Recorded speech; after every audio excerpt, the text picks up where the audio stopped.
This is so cool. Tell me, maker to maker. Yes. When you first printed it out and laid it down, were you like, I am awesome? It was a really good feeling. Hey everybody, Adam Savage here, and I am in Charlestown, West Virginia at the National Park Service Museum Conservation Lab alongside Ellie. And Ellie, this is obviously a quilt, but what are we really looking at here? So this is an object from the Cane River Creole National Historic Park in Natchitoches, Louisiana. The park actually consists of 2 former plantations. So this is from the Oakland plantation. So the site has about 60 extant structures from that time, but it also has the main house where the family lived. So this is an object from the main house. It was likely made somewhere in the early 20th century. It's handmade, and you can see it has like a really adorable pattern. This pattern is called Sunbonnet Sue. Oh, so is this a known pattern? Yes. It's very common in the early 20th century. And it's like a little girl with a bonnet and her shoes, and it's really adorable. Oh, that's what it, I was like, I couldn't tell what I was looking at. Yeah, you can tell more from like, now this I angle. see, now I understand the shape. And so there are lots of early 20th century examples of different executions of this pattern. Exactly. Okay. But this is the only one exactly like this, and the only one with the history of the object that this has. So it's made like most quilts of 3 layers. There's this upper piece layer, there's like a middle cotton batting layer that makes it fluffy and warm, and then on the back is a whole piece of cloth. So it came to us here for conservation treatment from the park because it had a lot of areas of damage, and it was also quite dirty. Were those areas of damage original, or had they accrued over time in the museum? Or is it a mixture of both? A mixture of both. So there's basically 3 main factors that led to the deterioration of this object. One was light damage, so that could have happened at any point in time. The second are pest damage, so we think specifically mice. We're actually using the batting for them to make their houses. Oh, of course, it's very handy. And the third is also just the inherent vice of the object, which is like a word we use in the field to describe how the construction of the object, depending on how well it's done, can kind of contribute to the deterioration over time. So in some areas, the stitching is better than others. I have a photo here. So this kind of shows the before treatment. You can see all of these areas of damage, and you can see how much of the batting was missing. So I'm curious, if you get word, okay, hey, Ellie, tomorrow you're going to be working on a quilt, is there some like lattice of first thoughts in your head about what you're going to encounter when you see it? Yes. Actually, so there's 6 of these quilts that came to us, and what we knew ahead of time was that they all needed to be washed. However, when I looked at this quilt, I thought to myself, okay, this is really going to need more than just washing. With all these holes. With all these holes. So we just can't send it back like that because it's just distracting from the just like the workmanship and the material culture of the object itself. So the park can use it in their interpretation and kind of tell more of the story of the family. I love this idea. There's that Renaissance idea that the painters were painting so that they moved your eyes across the subject.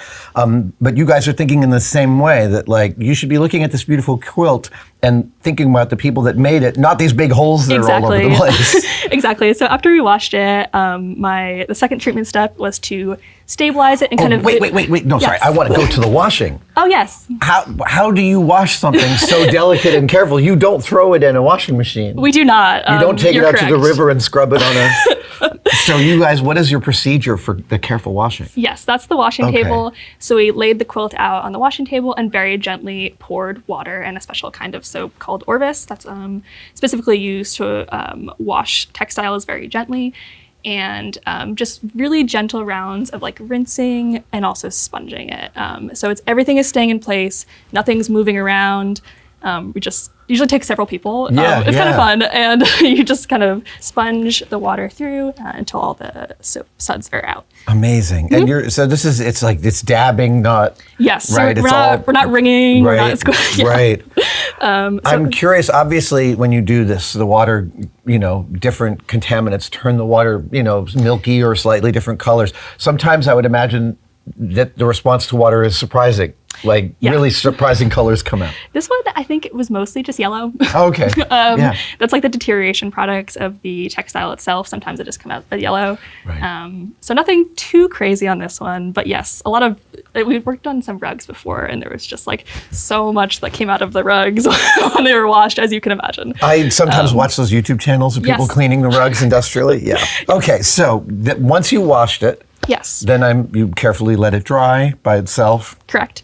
And then the second step was to stabilize and kind of visually integrate these losses. So I kind of had like 4 main criteria when I was approaching filling these losses. I wasn't quite sure how I was going to do it, but I really wanted to make sure that, like I said, like you focus on the girls, not on the damage, without necessarily making it look brand new. Right. That was one.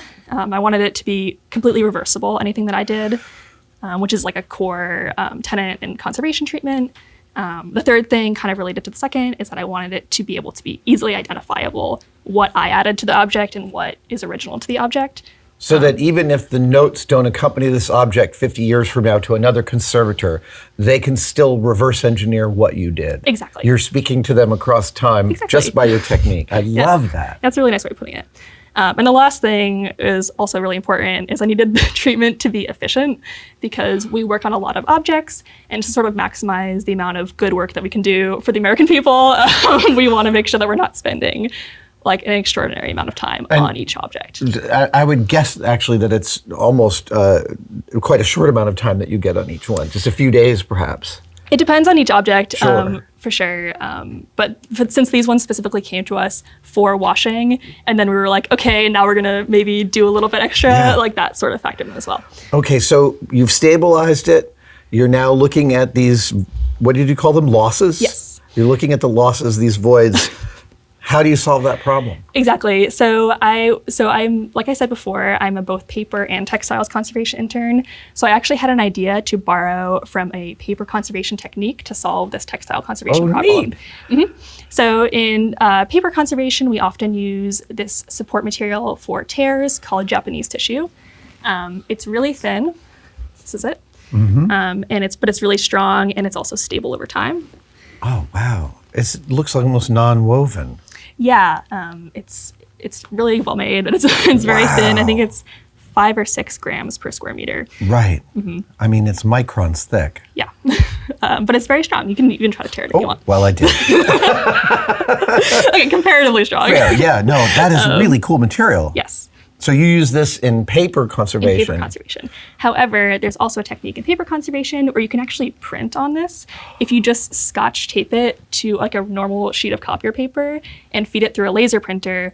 That is like an appropriate paper conservation technique because you're not using any ink that would maybe bleed. That would off gas or bleed or Exactly. stain. Oh, So you wow. can laser print onto it. Oh, this is so much more cool than I even thought it could be.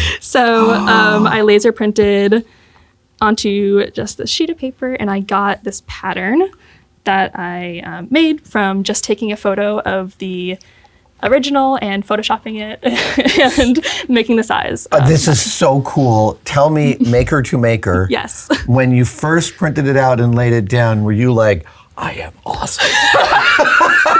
It was a really good feeling. I can imagine, because that is a magnificent fidelity. Thank you. So I can show you some of the areas where I have put it in if you'd like. Yeah, please do. Okay, so this is one in progress. You can see it has a lot of areas of damage, and I've added some extra cotton batting in here actually to fill out where the mice have. But it's very taken- clear which is which. Exactly.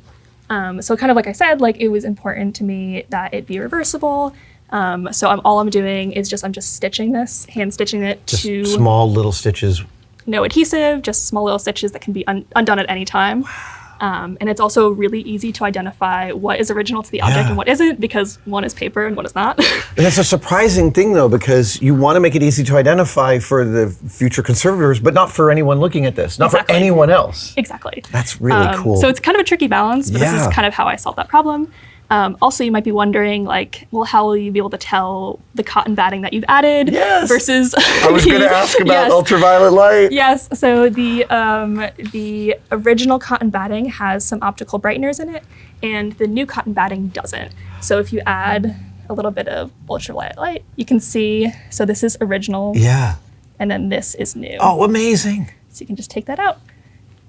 And future conservators can say, okay, this is what Ellie added, and this is new. I love this. That's really, really cool. Yeah. And so you will stitch this. Do you then send this back with any recommendations for, like, please don't hang this on a wall? Yes. So we will likely add some future recommendations. So we would probably anticipate that this would be displayed flat, Right. not hanging. I don't know exactly how they're going to reuse it in interpretation, but likely it would be in like a historic home setting. Right. So it wouldn't necessarily be on a wall; it'd probably be on a bed. But I feel like I'm getting ahead of myself. So Yes. you got these on, you stitch them. Mm-hmm. Is that the last step? Or do you get together with your colleagues and take last looks and, hey, you might have missed this part over here? Well, yes, a big part of the treatment is asking for other people's opinions, because I'm sort of taking like a painterly approach to applying these. And your eyes can Yeah. glaze over after so many details. Exactly, and you're like, you get to, obsess over like, what about this area? Should I fill this? Should I not fill this? Like, will that make it look brand new?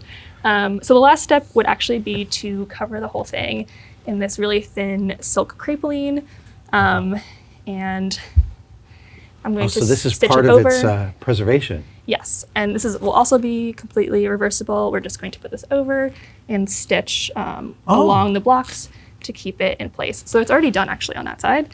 Oh, wow. This half I've already stitched down. And so you can see how it kind of holds everything in place even a little Right. bit more. And it does not really take out any of the color or the vibrancy, but keeps it all together. Exactly. That is like a magic trick. It's like a couple of really cool magic tricks. Yeah, it's really exciting. Dude. So if you'd like to, we can maybe play a game where you decide where you can guess where the different I had areas no idea. That was, yes. filled are. And you can use the UV light if you want. Oh, man. You can use the like. Oh, this is for cheating later, right? Sure. Oh, I think I felt like that you had some in Yes. the middle here. Good job. Correct. Yeah. It is. That was the only. Well, okay, here too. Mm-hmm. Right. There's one right here. Yes, and also one right here. Yeah. And then there's one here in the corner. Correct. Oh, now I'm starting to get the eyes for that Yes. slight rise. Mm-hmm. But again, I'm at an oblique angle, which makes it much easier. Oh my gosh. Oh, that is so cool. This is really neat. I was always really clear in these spaces that you all are, in your work, communing with makers from the past. Mm-hmm. And I'm sure, I get goosebumps just thinking about this, because I'm sure you feel all sorts of things from them. Some are careful, some are sloppy, some are meticulous in different ways that are surprising. But it hadn't occurred to me that you're also talking to the future. Exactly. And the future, I find that a really lovely way of thinking about objects within that continuum. Something we know as conservators is that as the field progresses, we're going to just get better and better and better at treating objects. So it's just nice to think that maybe in the future, they'll have like an even cooler, even better, more progressed version of like what a treatment of this object could look like. And so they could reverse everything I've done, no harm, no foul, and do it. And that would be awesome. Amazing. And also, as part of this project, do you then write up everything that you did, and that becomes paperwork that people can refer to? So we write up a treatment report. Right. And we also take really detailed photo documentation, and all of that goes along with the object in our records as well as in the park's records. So in the future, any like the curators, future conservators, anyone doing research can refer to those records. And so that even though within this field there are experts in wood and paper and fabric and stuff, and they have their techniques, there's still countless cases of you guys having to come up with something brand new to solve a problem. Yeah. When I worked in model shops, the good model shops I worked in, if you were solving something in an interesting way, everyone would just start filing past your desk to receive the new information. I'm sure that happens here. We do that a lot, and it's one of the really cool things about working in a place like this, where there's just so much going on and so many cool new ideas. So I learned so much from my fellow conservators here, And I like to think that this would maybe come in useful for someone else too. Oh, Ellie, I have learned so much here. Thank you. This has been Thank you so thrilling. much. Amazing. Just incredible. Hey, everybody. Thanks for watching that video. Stickers! We have 4 brand new sticker packs for sale at adamsavage.com, and we have stickers to satisfy everybody in your life. We have right up front a Welcome Maker sticker pack that's got the tested logo, measure once, cut twice, more tested logos, Adam, Welcome Maker, Savage Industries, San Francisco. This is great for the beginning maker to start to dress up their toolboxes. We also have Logo Mojo with just some of our big tested logos and the katakana logo and some fun stuff. Oh, dude, that is awesome. I hadn't even seen that one before. Okay, Logo Mojo. Then we've got Atomisms.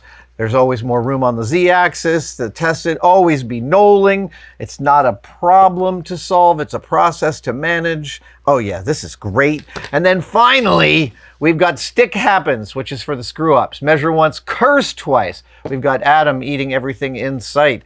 We have Savage Industry logos. Oh yeah, demerit badge for going down the rabbit hole. The worn out tested katakana logo. Dude, there are stickers here to satisfy every sticker fetish in your life. adamsavage.com. I cannot wait to see in the comments what you have adorned with these stickers. Thank you.